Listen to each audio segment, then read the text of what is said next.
గౌరవనీయులైన తల్లిదండ్రులకు, ఉపాధ్యాయులకు, నా తోటి విద్యార్థులకు ముందుగా 78వ స్వాతంత్ర దినోత్సవ శుభాకాంక్షలు తెలుపుకుంటున్నాను.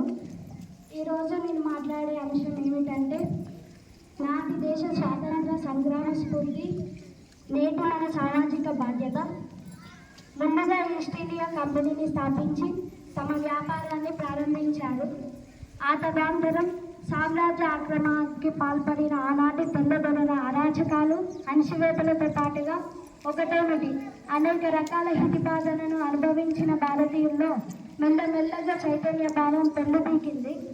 మన దేశంలో ఉన్న సహజ సిద్ధమైన సంపదలను, మానవ వనరుల శక్తియుక్తులను సైతం కొల్లగొట్టడాన్ని, దోచుకోవడాన్ని గమనించిన భారత జాతి యావత్తు ఆందోళనను, ఆపై తిరుగుబాటుకు శ్రీకారం చుట్టింది.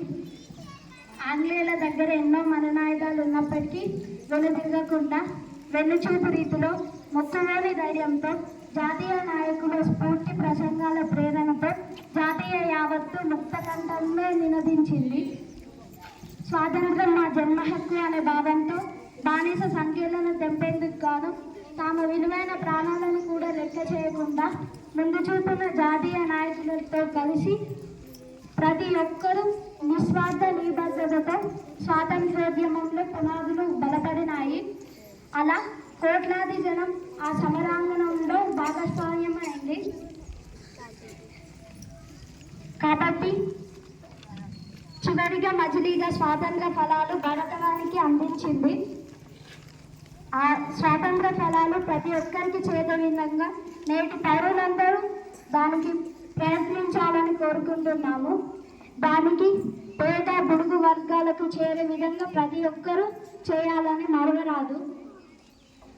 ఆ దిశగా సమాజవేత్తలందరూ ఉద్యమంలాగా కదిలి అందరికీ చదువు, అందరికీ ఆహారం, అందరికీ ఆరోగ్యం, ప్రతి చేతికి పని, అన్ని అవసరాలు తీర్చడం, అంటే ఆకలి లేక, దప్పిక లేక, కొంగొత్తతో సమాజం సృష్టించే కోణంలో ఎన్నో రచనలు రాయాలని మరవరాదు.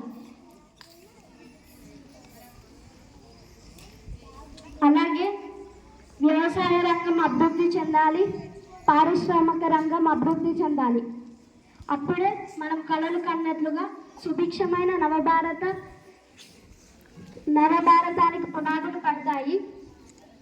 మా తల్లికి మలపు దండలు, మా కన్న తల్లికి మంగళహారతులు అని కొలిచే ఈ దేశాన్ని కొన్ని సంఘటనలు చూద్దాం. ఈ దేశం మనది.